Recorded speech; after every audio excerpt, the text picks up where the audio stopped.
नमस्कार, कौशल्या भूमि देख रहे हैं आप। मैं हूं आपके साथ साक्षी पांडे। बुलेटिन की शुरुआत करेंगे बड़ी और अहम खबरों के साथ। छत्तीसगढ़ के बलरामपुर जिले से आई एक वीडियो ने शिक्षा व्यवस्था की पोल खोलकर रख दी है। दरअसल यहां जब शिक्षकों को ही देश के प्रधानमंत्री या जिले के कलेक्टर का नाम नहीं पता और साधारण अंग्रेजी शब्दों की स्पेलिंग भी नहीं आती, तो बच्चों के भविष्य को वो क्या बनाएंगे, उन्हें वो क्या सिखाएंगे। ऐसे हालात में शिक्षा के नाम पर सिर्फ खाना पूर्ति हो रही है। अब आप अंदाजा लगा सकते हैं कि प्रदेश की शिक्षा व्यवस्था का क्या आलम है। यह न केवल बच्चों के भविष्य के साथ अन्याय है, बल्कि पूरे समाज के विकास को रोकने वाला गंभीर संकट भी है। सरकार द्वारा शिक्षा सुधार की लाख योजनाएं लागू की जाती है, लेकिन जमीनी सच्चाई इससे बिल्कुल ही अलग है। प्रशासनिक निगरानी भी नदारद है, वरना ऐसी स्थिति लंबे समय तक नहीं टिकती। अब बड़ा सवाल ये है कि क्या शिक्षा विभाग इस वायरल वीडियो का संज्ञान लेकर संबंधित शिक्षक पर कार्रवाई करेगा, या फिर ये मामला भी फाइलों में दबा रह जाएगा। मत देखिए सर, चार्ट की तरफ इधर बताइए। छत्तीसगढ़ के शिक्षा मंत्री का नाम, वो तो पुराने थे, चलिए ठीक है, कोई बात नहीं।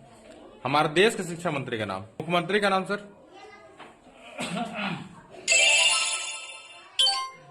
छत्तीसगढ़ के मुख्यमंत्री का नाम इधर देखिए सर, छत्तीसगढ़ का मुख्यमंत्री।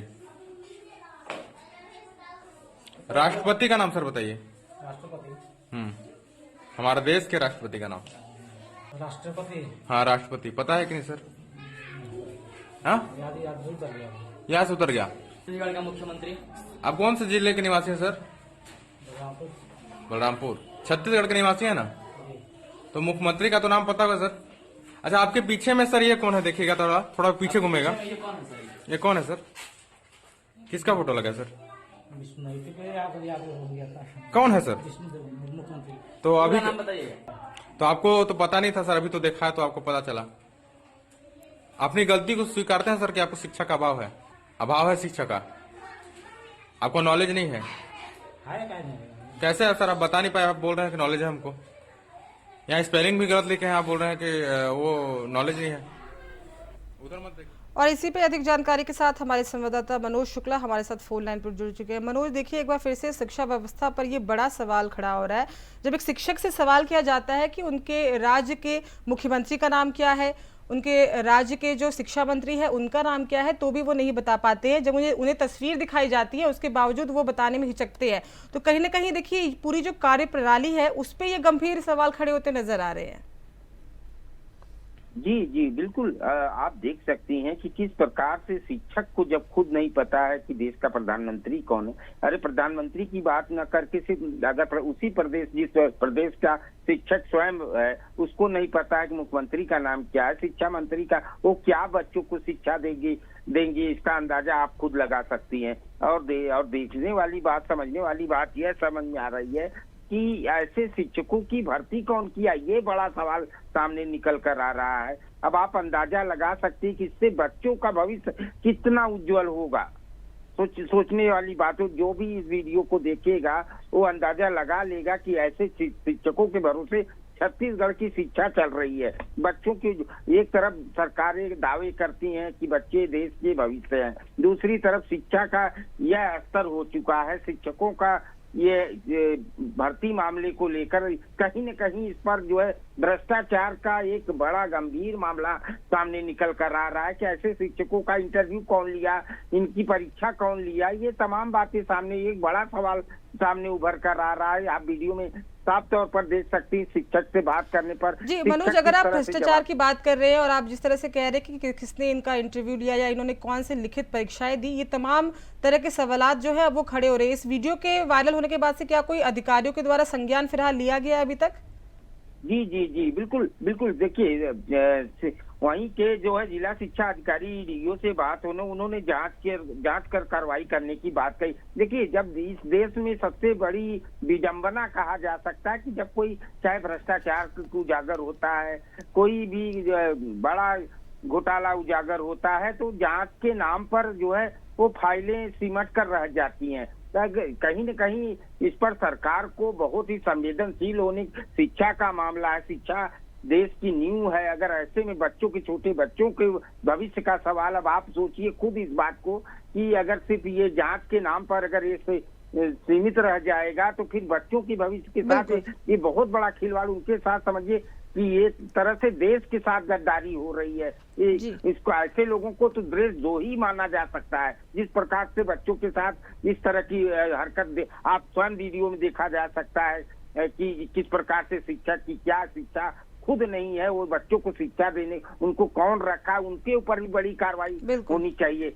ऐसे लोगों को तभी इस देश का कुछ भला हो सकता है, नहीं तो ये अब ये शिक्षा व्यवस्था जो छत्तीसगढ़ की व्यवस्था है कहीं न कहीं ऐसे शिक्षकों की वजह से शर्मसार कर देने वाली व्यवस्था सामने दिखती नजर आ रही है। जी बिल्कुल मनोज, सरकारी तनख्वाह लेने वाले और सरकारी व्यवस्थाएं लेने वालों को जब मुख्यमंत्री का नाम नहीं पता है तो सवाल देखिए खड़े होना लाजमी। तमाम अहम जानकारी के लिए बहुत बहुत धन्यवाद आपका। फिलहाल तो आपको बता दें कि शिक्षा व्यवस्था की कहीं ना कहीं ये पोल खुलते नजर आ रही है।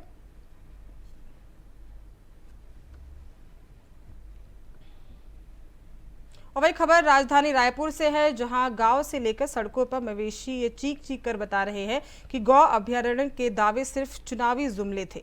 तस्वीरें बताती हैं कि ये सड़कें अब मवेशियों की शरण स्थली बन चुकी है, जहां हादसे रोज का किस्सा हो चुके हैं। सरकार ने गौसेवा को भावनात्मक मुद्दा बनाकर वोट तो बटोर लिए, पर जमीनी हकीकत ना तो आश्रम दिला पाई और ना ही कोई स्थल और ना ही कोई व्यवस्थाएं। आपको बता दें कि जंगल क्षेत्रों की सड़कों पर मवेशियों का डेरा अब किसान, वाहन चालक और खुद जानवरों के लिए एक खतरा बना हुआ है। ऐसे में सवाल ये है कि क्या गौभक्त और सत्ताधारी इस दृश्य को देखकर भी आंखें मूंद रहे हैं या फिर गौ माता की सेवा पूरी तरह से बंद हो चुकी है। वहीं बड़ा सवाल ये भी है कि घोषणाओं के अभयारण्य में कब तक मवेशी मरते रहेंगे और सड़कें कब तक कब्रगाह बनती रहेंगी। जवाब इसका मिलना चाहिए।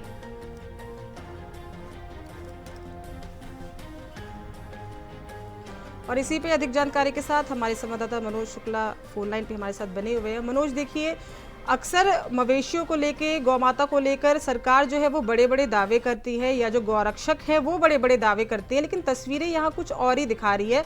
इस तरह से सड़कों पर मवेशियों का घूमना कहीं ना कहीं देखिए एक बड़े हादसे का लोग शिकार भी होते हैं और इससे न जाने आए दिन कितनी सारी खबरें जो हमारे सामने आती है। तो क्या इसको लेके फिलहाल प्रशासन की तरफ से कोई बड़ा जो काम है वो नहीं देखने को मिल रहा है?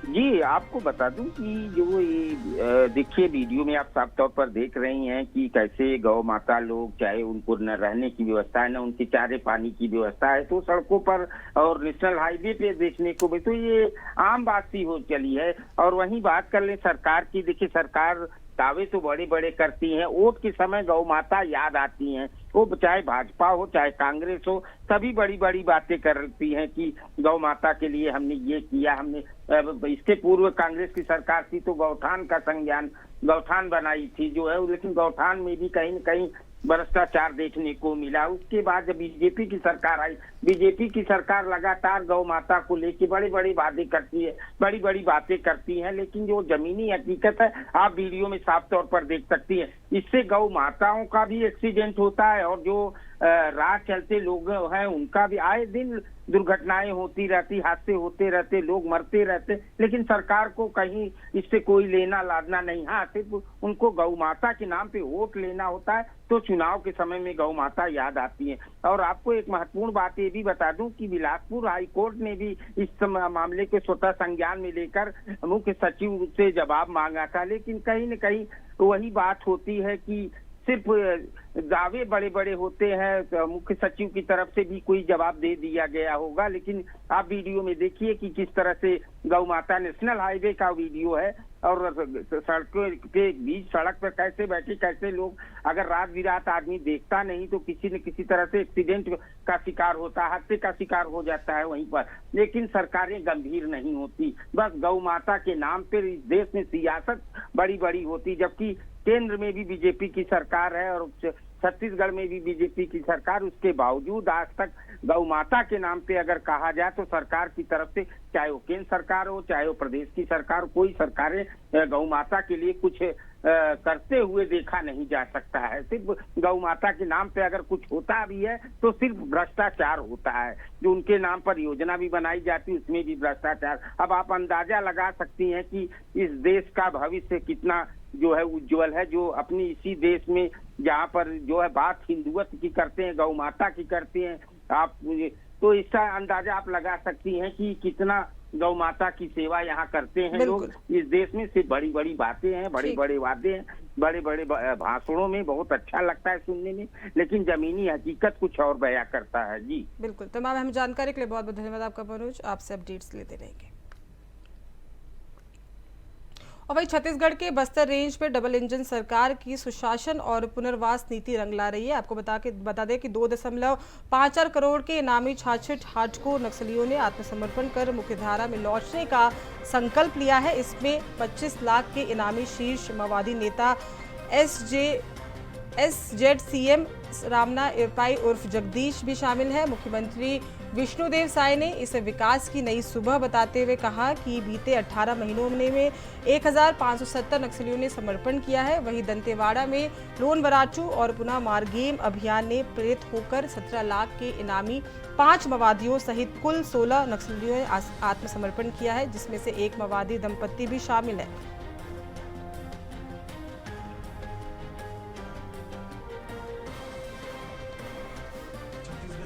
एवं भारत सरकार की एक स्पष्ट मंशा है प्रतिबंधित एवं गैरकानूनी सीपी माओवादी संगठन की खात्मा को बहुत जल्दी सुनिश्चित करना है।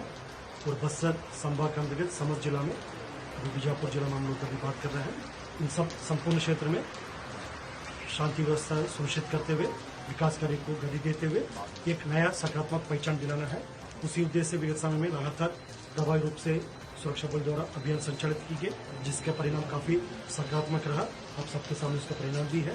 जगदीश सिरपा ठीक है सर, महसूस अच्छा लग रहा है। यहाँ आत्मसमर्पण नीति से जो सरकारी का जो आत्मसमर्पण नीति से मैं यहाँ सरकार से जुड़ना चाहता हूँ, आत्मसमर्पण कर अच्छा जिंदगी जीना चाहता हूँ मैं।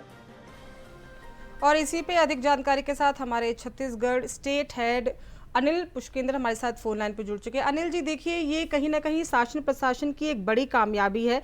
एक समय दंतेवाड़ा की बात कर ले या छत्तीसगढ़ के कई जिलों की हम बात कर ले तो वो काफ़ी नक्सल प्रभावित क्षेत्र माना जाता था, लेकिन अब हम देख रहे हैं कि कई सारे नक्सली जो हैं वो आत्मसमर्पण कर रहे हैं। 66 से ज़्यादा नक्सली ने आज आत्मसमर्पण किया है, जिसमें से दंपत्ति भी मौजूद है। तो ये सीधे तौर पर कह सकते हैं कि कहीं ना कहीं ये प्रशासन की तरफ से जो है ये एक बड़ी कामयाबी देखने को मिली है।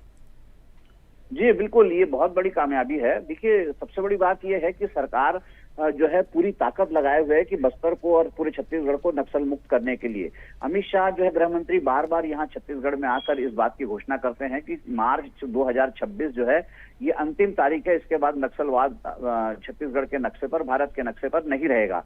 तो ये चुनाव की घोषणा भी है। चुनाव छत्तीसगढ़ में चुनाव जो लड़ा गया था विधानसभा चुनाव, उसमें भी ये बहुत प्रमुख मुद्दा था कि हम 2026 मार्च तक पूरे नक्सलवाद को छत्तीसगढ़ से सफाया कर देंगे। और उसके बाद जब ये विष्णुदेव साय सरकार आई है, उसके बाद से लगातार बड़े एनकाउंटर्स हो रहे हैं और बहुत बड़े बड़े जो नक्सली जो कमांडर हैं उनको ढेर किया जा रहा है, न्यूट्रलाइज किया जा चुका है। और कल की जो बात है, कल जो सरेंडर है वो बहुत बड़ा सरेंडर है। 66 जो है नक्सलियों ने, जिसमें एक नक्सली दंपत्ति भी शामिल है, उन्होंने सरेंडर किया है। और सरेंडर में जो है 2.54 करोड़ के इनामी नक्सली हैं। दंतेवाड़ा में भी जो है 17 लाख के जो है 16 इनामी नक्सलियों ने सरेंडर किया है। कुल 5 जिले हैं जहां सुकमा, दंतेवाड़ा, जगदलपुर, यहाँ पे जो है बीजापुर, इनमें जो सरेंडर हुआ है। और ये सरकार जो विष्णुदेव साय सरकार ने यहाँ पर एक तो जो है पुनर्वास से पुनर्जीवन की एक नई पॉलिसी चालू कर रखी है, जिसमें नक्सलियों को पूरा मौका दिया जा रहा है कि वो सरेंडर करें और मुख्य धारा से जुड़ सकें। तो समाज की मुख्य धारा से जुड़ने के लिए अब आ रहे हैं। देखिए, ये सबसे महत्वपूर्ण बात यह है कि बरसात जो है वो नक्सलियों के लिए बहुत अच्छा मौसम होता है और फोर्सेस के ऑपरेशन के लिए बहुत खराब होता है। यानी इसको कह सकते हैं कि नक्सली ऑपरेशन के लिए बहुत सपोर्टिंग कंडीशंस होती है, लेकिन ये जो फोर्स के ऑपरेशन के लिए बहुत खतरनाक कंडीशन होती है, क्योंकि जंगल में जो है पानी जो है बहुत खतरनाक कंडीशन करता है। सारे जो पगमार्क वगैरह है जो सब धुल जाते हैं, नक्शे नहीं होते, जंगल के रास्ते नक्सलियों को सब मालूम होते हैं, तो उनके लिए जो है फोर्स बहुत सॉफ्ट टारगेट होती है। लेकिन नक्सलियों को ढूंढना और नक्सलियों को पीछा करना या उनको टारगेट करना बहुत कठिन होता है। तो ऐसे समय में अगर सरेंडर हो रहा है तो ये केंद्र सरकार और विष्णुदेव साय की सरकार जो छत्तीसगढ़ सरकार है, दोनों के लिए बहुत बड़ी सफलता है। और ऐसा लगता है कि जो है छत्तीसगढ़ नक्सल उन्मूलन की दिशा में एक कदम और आगे बढ़ गया है। जी चलिए, तमाम हमें जानकारी के लिए बहुत बहुत धन्यवाद आपका। अपडेट्स आपसे लेते रहेंगे।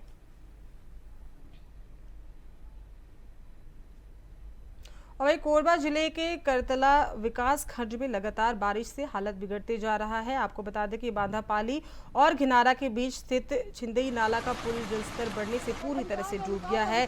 ये पुल खसरिया रायगढ़ मार्ग को जोड़ता है, जिससे प्रतिदिन सैकड़ों ग्रामीणों की आवाजाही पूरी तरह से होती है। अब पानी का बहाव पुल से करीब 4 फीट ऊपर आ चुका है, जिससे राहगीरों की जान पर खतरा मंडरा रहा है। हर साल बारिश में यही स्थिति दिखाई देती है और आज तक पुल की ऊंचाई बढ़ाने का कोई स्थायी समाधान नहीं कर पाया है। ग्रामीणों का आरोप है कि वे वर्षों से प्रशासन और जनप्रतिनिधियों से गुहार लगा रहे हैं, लेकिन हर बार सिर्फ आश्वासन ही मिलता है, कार्रवाई नहीं होती है।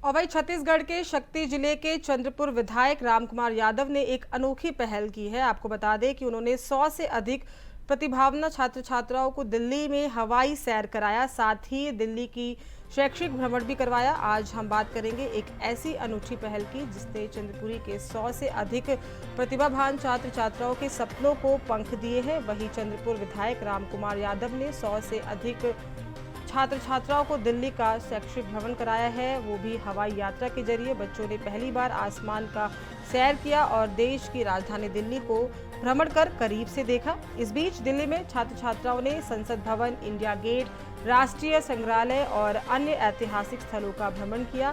इस शैक्षिक भ्रमण का उद्देश्य बच्चों का देश की समृद्ध संस्कृति, इतिहास और शासन व्यवस्था से परिचित कराना था। राज्य में विधायक की अनूठी पहल देखने को मिली।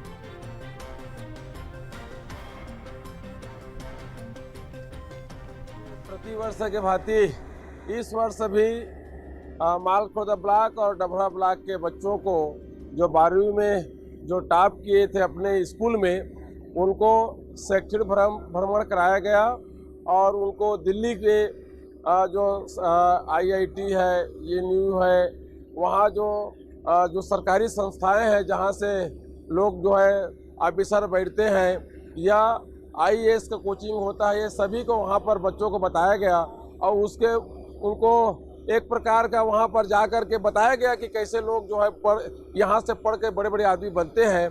तो बच्चे वहाँ पर जा कर के बहुत कुछ सीखे हैं और ये सब चीज़ मैं धन्यवाद दूंगा मेरे सभी कार्यकर्ता साथियों का, जिन्होंने अथक प्रयास से तन मन धन से इस शैक्षिक भ्रमण को सफल बनाए। वो तमाम कार्यकर्ताओं को, मेरे भाई बंधुओं को मैं इस पुनीत कार्य के लिए बहुत बहुत धन्यवाद। जोहार सभी को।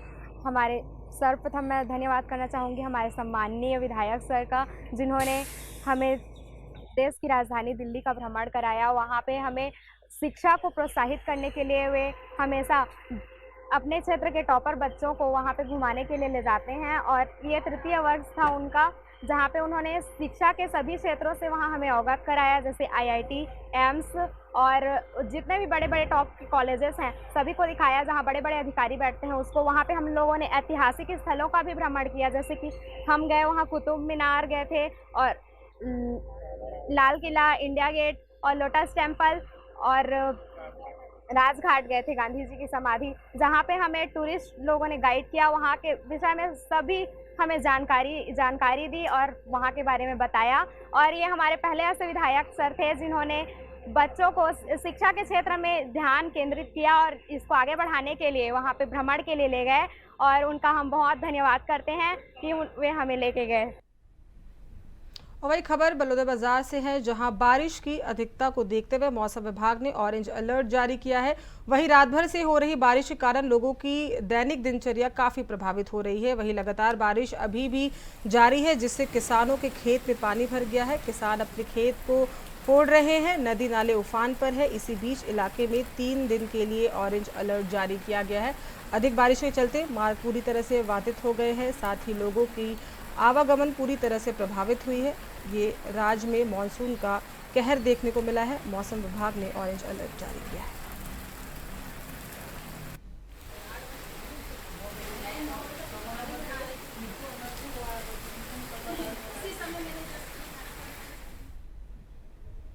और वही छत्तीसगढ़ के बीजापुर जिले के भोपाल पटनम विकासखंड स्थित कन्या आश्रम छात्रावास से पढ़ने वाली 12वीं की एक नाबालिग छात्रा के गर्भवती होने का मामला सामने आने के बाद से प्रदेश में हड़कंप मच गया है। छात्रा की तबीयत बिगड़ने पर जब उसे अस्पताल ले जाया गया तब मेडिकल जांच में वो 4 महीने की गर्भवती पाई गई। घटना की गंभीरता को देखते हुए कांग्रेस ने विधायक सावित्री मंडावी की अगुवाई में 9 सदस्यीय जांच समिति का गठन किया है। ये टीम जल्द ही घटनास्थल का दौरा कर रिपोर्ट प्रदेश कांग्रेस को सौंपेगी। बताया जा रहा है कि छात्रा 10 जुलाई को छात्रावास लौटी थी और 20 जुलाई को उसकी तबीयत बिगड़ने पर उसे अस्पताल में भर्ती कराया गया था।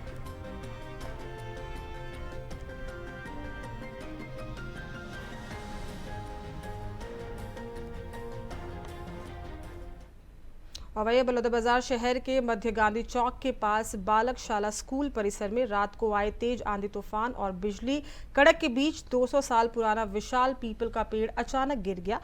आपको बता दें, गनीमत रही कि रात का समय होने से स्कूल बंद थी और किसी प्रकार की जनहानि नहीं हुई। हालांकि स्कूल परिसर में स्थित मिड डे मील का किचन पूरी तरह से क्षतिग्रस्त हो गया, जिससे भोजन तैयार कर रही महिलाओं को भारी परेशानी उठानी पड़ी। घटना के समय पास के मकानों के करीब 10 लोग मौजूद थे, लेकिन सभी बाल बाल बच गए। बताया गया कि ये पेड़ पहले ही गाज गिरने से 2 हिस्सों में टूट चुका है। मोहल्ले वालों ने इसकी सूचना वन विभाग और प्रशासन को दी थी, लेकिन समय रहते कार्रवाई नहीं की गई और अब लोगों को तकलीफों का सामना करना पड़ रहा है।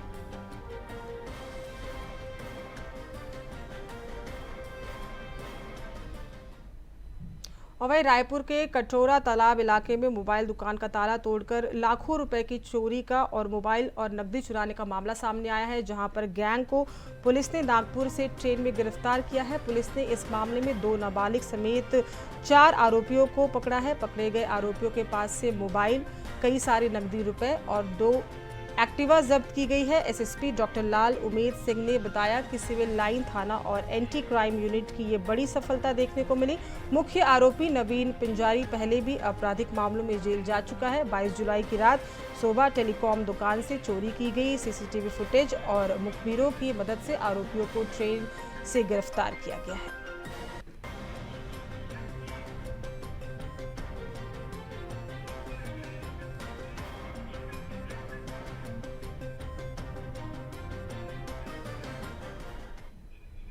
बलरामपुर जिले के रघुनाथ नगर ब्लॉक के भवनी गांव में 2 दिन से हो रही लगातार बारिश के चलते बरन नदी का पुल बह गया है।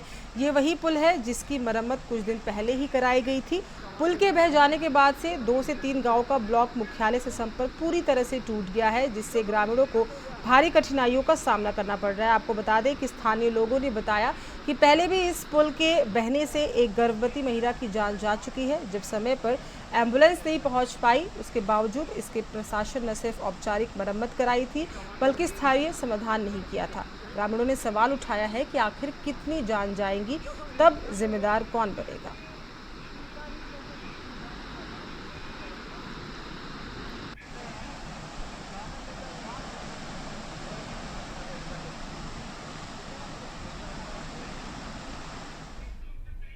छत्तीसगढ़ के कांकेर जिले के दुगुकोंदल जनपद पंचायत कार्यालय में खुलेआम भ्रष्टाचार का चौंकाने वाला वीडियो सामने आया है। आपको बता दें कि वायरल वीडियो में सब इंजीनियर बुद्धपाल वासनिक और एक ठेकेदार के बीच 50,000 की कमीशन को लेकर जमकर तकरार देखने को मिली, जहां 9.50 लाख के ठेके में इंजीनियर ने पहले 10,000 लिए थे, लेकिन बाकी रकम को लेकर विवाद इतना बढ़ गया कि उन्होंने पैसे लौटाते हुए कहा, अब तेरा पीछा छोड़ दिया।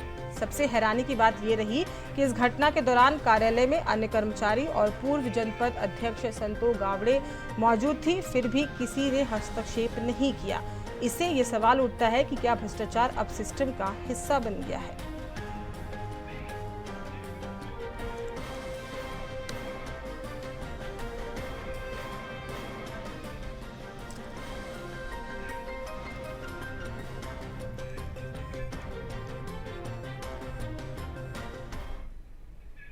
फिलहाल इस बुलेटिन में इतना ही। हमें दीजिए इजाजत। देखते रहिए छत्तीसगढ़ कौशल्य भूमि। नमस्कार।